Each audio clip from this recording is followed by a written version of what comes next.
अपरा एकादशी वैशाख वद 11 अपरा नाम राजेंद्र अपार फलदायिनी लोके प्रसिद्धा ताम याति अपराम यस्तु सेवते।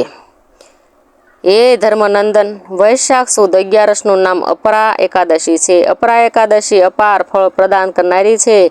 આ દિવસે ઉપવાસ કરનાર સમગ્ર સમાજમાં લબ્ધ પ્રતિષ્ઠિત ગણાય છે। अपरा એકાદશીની વ્રત કરવાથી અપાર એટલે અનેક પાપથી મુક્ત થઈ મનુષ્ય ઈશ્વર કૃપાએ દેવલોકમાં જાય છે। આ વ્રત કરનારે ભક્તિને પ્રાધાન્ય આપવું જોઈએ। શ્રદ્ધા, ભક્તિ, ધ્યાન અને યોગ એ 4 મુક્તિના સાધન છે। તેમાં ભક્તિ સૌથી શ્રેષ્ઠ છે।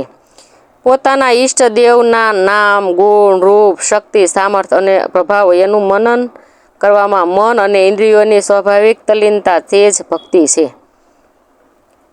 આત્મતત્વનું ચિંતન એ ભક્તિ છે। એકાદશીના દિવસે માત્ર જાગરણ કરવું, તાળી પાડવી, વાજિંત્રો વગાડવા,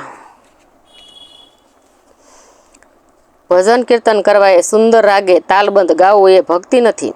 જીવનના અંતિમ ધ્યેયને સમજાવે એ જ ભજન છે। જીવન માટે સારરૂપ અને સંસારરૂપ છે એ સમજાવે છે ભજન છે। ચિરંજીવ શાંતિ, સુખ અને આનંદના માર્ગે વાળે છે। ભજન છે વ્રતધારી માટે। ભજનનો ઉપદેશાત્મક, આદેશાત્મક અને પ્રેરણાત્મક હોવા જોઈએ। મનને બહેકાવે કે બહેલાવે એવા ગીતો કે ભજનો વ્રતીય વ્રજ ગણવા। આવા ગીતો જે ભજનો અને મનને શાંતિ અને સ્થિરતા આપી શકતા નથી। પ્રેરણાત્મક, હૃદયસ્પર્શી, ભાવસભર ભજનો મનને સ્થિર, શાંત અને આત્મા સાથે જોડાયેલું રાખે છે। મનને સ્થિર, શાંત અને મનનશીલ કરે એનું નામ ભક્તિ। આવી ભક્તિ જ વ્રતધારીને શ્રદ્ધા ઉત્પન્ન કરે છે। વ્રત વિશે શ્રદ્ધા જરૂરી છે। શ્રદ્ધા એ વ્રતીનું મોટામાં મોટું બળ છે, મોટી શક્તિ છે। શ્રદ્ધા એ મનની શક્તિ છે, હૃદયસ્પર્શી ભાવના છે। શ્રદ્ધા અને ભક્તિનું પૂરક બળ છે। વ્રતધારી એ આગળ વધારવાનું સાધન છે અને વાહન છે। શ્રદ્ધા વિના ભક્તિ નહીં અને ભક્તિ વિના શ્રદ્ધા નહીં।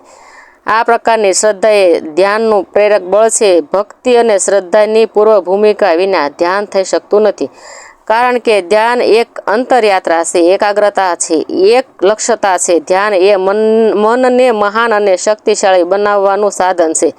ભક્તિ અને શ્રદ્ધા એ ધ્યાનની પૂર્વ ભૂમિકા છે। ભક્તિ અને શ્રદ્ધાથી વ્રત કરનાર અપરા એકાદશીના પ્રભાવથી ઉત્તમ ગતિને પામે છે। આ વ્રત કરનારનો જન્મારો ફોગોળ જતો નથી। આ દિવસે ઉપવાસ કરી ઈષ્ટદેવની પૂજા કરવી, જેથી સર્વ પાપો નષ્ટ થઈ જાય છે। બોલો કૃષ્ણ કનૈયા લાલ કી જય।